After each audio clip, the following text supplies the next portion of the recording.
PRT हो, TGT हो या फिर पीजीटी की तैयारी हो, पेडागोजी आपको पढ़नी है। इवन वाइस प्रिंसिपल और असिस्टेंट कमिश्नर के एग्जाम के लिए भी पेडागोजी आपको पढ़नी ही होती है। ठीक, तो और पेडागोजी की ठीक ठाक वेटेज रहती है।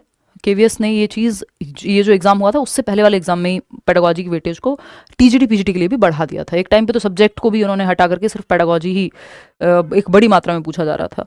तो ये पेडागोजी का सिलेबस है। मैं ये आम भाषा में पेडागोजी शब्द यूज कर रही हूँ कि पेडागोजी का मतलब है पढ़ाते कैसे हैं, आर्ट ऑफ टीचिंग और साइंस ऑफ टीचिंग।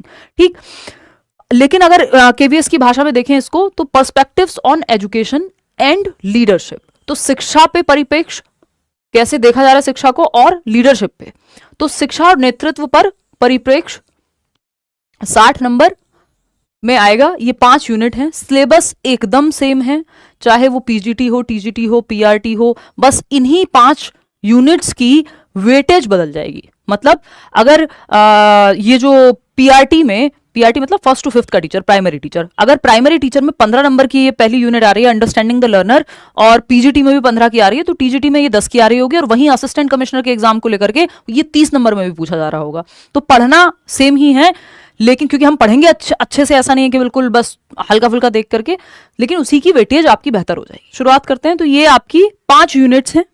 अगर मैं पीआरटी की बात करूं, इसको नाम दे रहे हैं हम perspectives on education and leadership. यहां अगर हम देखें perspectives on education and leadership 60 number का। अभी आप देखते जाइए कि इस सिलेबस का स्क्रीनशॉट है जो ऑफिशियल सिलेबस जब पेपर हुआ था 2023 में केवीएस ने दिया है, केंद्रीय विद्यालय ने।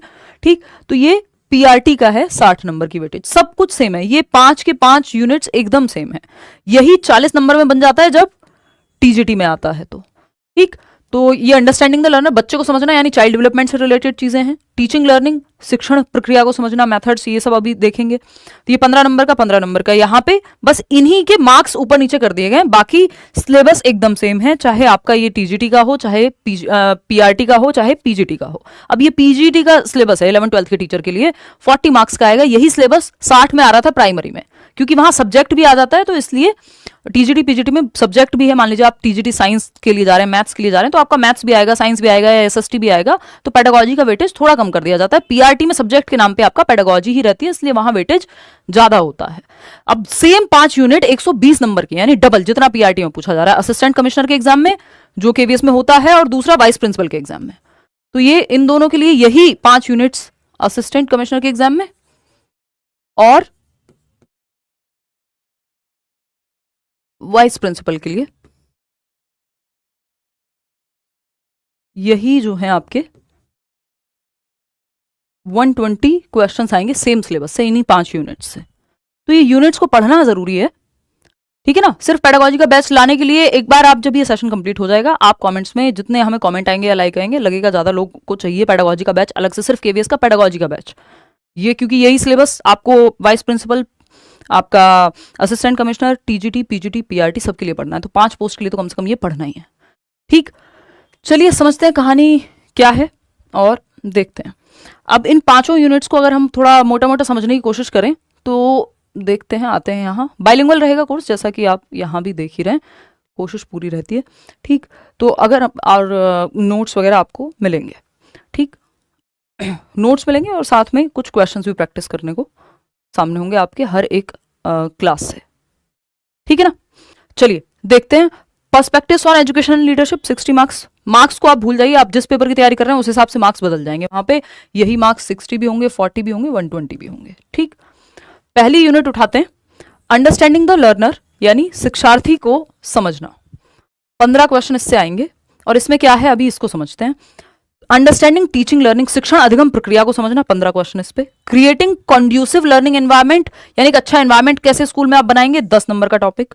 स्कूल ऑर्गेनाइजेशन एंड लीडरशिप, ये भी आपका 10 नंबर का टॉपिक, जहां पे 60 नंबर में पूछी जा रही है। पर्सपेक्टिव्स इन एजुकेशन, एजुकेशन में अलग अलग पर्सपेक्टिव्स हैं, 10 क्वेश्चंस। पॉक्सो पे और भी बहुत सारे लीडरशिप स्टाइल्स को लेकर के बहुत सारी चीजें जो हमें इसमें पढ़नी है, वो डिटेल्स पे हम बाद में जाएंगे। अभी फर्स्ट यूनिट की डिटेल्स को समझ लेते हैं, क्योंकि अभी हमें फर्स्ट यूनिट ही स्टार्ट करनी है, अंडरस्टैंडिंग द लर्नर। ठीक, अधिगमकर्ता को समझना, बच्चे को समझना बेसिकली, और देखते हैं कि इसमें क्या पार्ट्स हैं जिनमें हम ये देखेंगे। जैसे एक क्वेश्चन आया हुआ था, अब आप देखो क्वेश्चन एकदम आसान है, क्वेश्चन मुश्किल नहीं है। अगर आपने सिलेबस अच्छे से पढ़ा हुआ है, समझ में आपको आ गया है, तो बहुत बढ़िया विकास। अगर आपको समझ में आ गया है, जो कि आ ही रहा होगा, अगर आएगा ही नहीं, पढ़ के ही नहीं समझ आ रहा, अभी ये ओरिएंटेशन क्लास इसीलिए कि आपको समझ में आए, आपको एक टीचिंग स्टाइल से आप कनेक्ट कर पाए। तो अगर आपको पढ़ के समझ आ रहा है तो बस रिवीजन की जरूरत है। इतना आसान क्वेश्चन है, सीटेट में अगर आपने कभी पढ़ा है तो भी आप ये कर देंगे, या नहीं भी पढ़ा है, अगर आपकी बेसिक अंडरस्टैंडिंग भी है तो भी आप ये कर पाएंगे। What is the main M of school education? भाई विद्यालय शिक्षा का या स्कूल शिक्षा का मुख्य उद्देश्य क्या है? ये पीआरटी 2023 में, और आई थिंक प्रिंसिपल के एग्जाम में भी इसी तरह का क्वेश्चन, लेवल में बहुत अंतर नहीं लगा मुझे क्वेश्चंस पढ़ते हुए, जो डेवलपमेंट के टॉपिक की अभी मैं बात कर रही हूँ।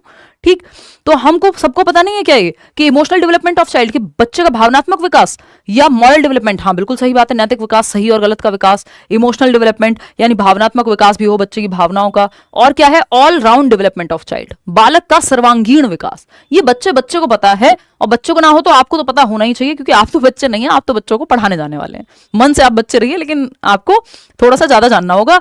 क्यों? क्योंकि हमें ये पता है कि हम क्या करने की कोशिश कर रहे हैं। स्कूल एजुकेशन का एम क्या है? Holistic development, all round development, सर्वांगीण विकास, जिसमें हम बच्चे के सभी पहलुओं के विकास की बात करते हैं। उसका शरीर, उसका मन, उसका सामाजिक विकास, उसका भावनात्मक विकास, उसका सही और गलत का विकास, जिसको हम नैतिक विकास कहते हैं।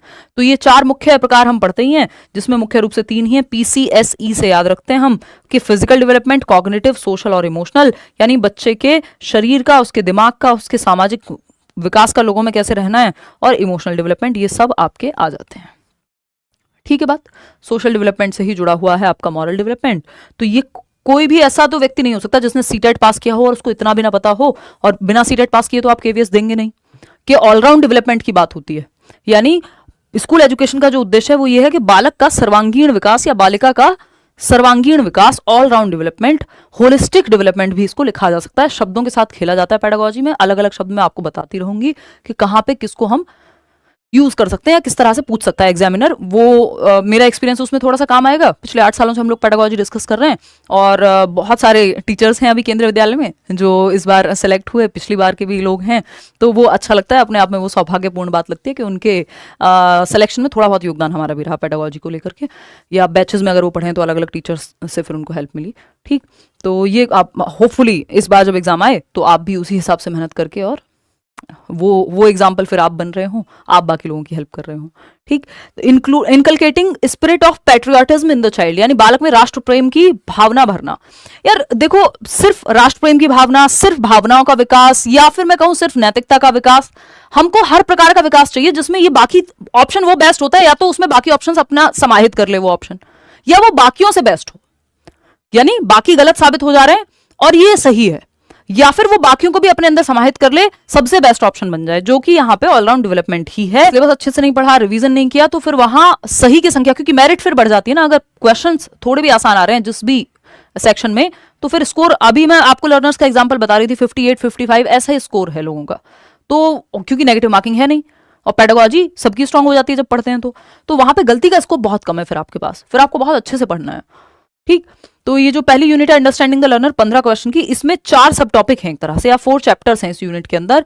कॉन्सेप्ट ऑफ ग्रोथ यानी वृद्धि का संप्रत्यय, ये हम सीटेट में भी पढ़ते हैं, वृद्धि यानी growth, concept of growth, maturation जिसको हम परिपक्वता कहते हैं, एंड डेवलपमेंट विकास।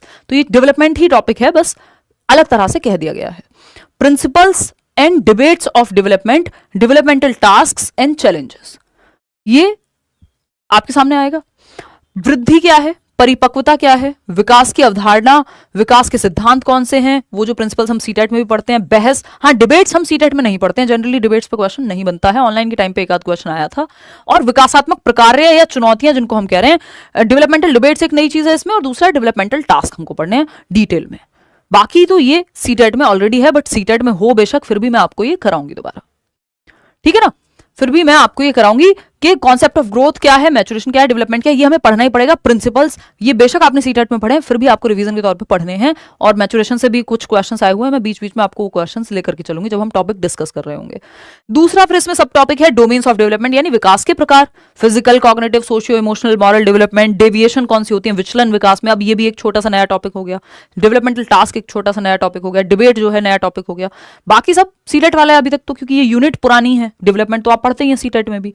फिर आता है थर्ड आपका चैप्टर, अंडरस्टैंडिंग एडोलेसेंस, यानी किशोरावस्था की समझ बनाने वाली चीज, needs, challenges and implications for designing institutional support. Adolescence को बहुत अच्छे से पढ़ना है, किशोरावस्था को वो हम पढ़ेंगे, उसमें चैलेंजेस क्या आते हैं ये भी आप बहुत हद तक सीटेट में पढ़ते हैं, लेकिन हम यहाँ पे भी पढ़ेंगे। ठीक, यह एक यूनिट है या एक दो ही यूनिट है जो आपने सीटेट में पढ़ी है, उसके अलावा फिर बहुत सारी नई चीजें हैं केवीएस में। तो ये मत सोचिएगा कि हम ये पढ़ रहे हैं, ये तो हमें पता है सब। तो 15 नंबर ही थोड़ी लाने सरकार, नंबर तो 60 लेकर के आने, नंबर तो 120 की तरफ भी जाना है हमको, जहां 120 में पूछा जा रहा है। समझ पा रहे हो बात को? तो ये एक यूनिट लेकिन ऐसी है जो आपके लिए बहुत स्कोरिंग रहेगी, क्योंकि आपने काफी चीजें इसमें से, सारी नहीं बट काफी चीजें सीटेट में पढ़ी हुई हैं। Role of primary and secondary socialisation, यानी प्राथमिक और गौड़ सामाजिकरण की भूमिकाएं क्या होती हैं। Ensuring home school continuity, home और स्कूल की कॉन्टिन्यूटी को, यानी जैसा महसूस बच्चा घर पे करता है उतना कंफर्टेबल महसूस करे वो सीखते हुए स्कूल में भी, जो एनसीएफ भी कहता है। बात सही है नहीं है? तो होपफुली ये बात आपको क्लियर होगी और बात आपको सही भी लग रही होगी। ठीक है ना? आपकी मेहरबानी से 120 नंबर आए सीटेट में। शादी के लिए रिश्ता बहुत आ रहे हैं, इसके बारे में क्या राय है? अभी नौकरी थोड़ी मिल गई है सीटेट से, हैं? खर्चे बढ़ाना चाहते हो, नौकरी लगाना नहीं चाहते हो? चलो आते हैं।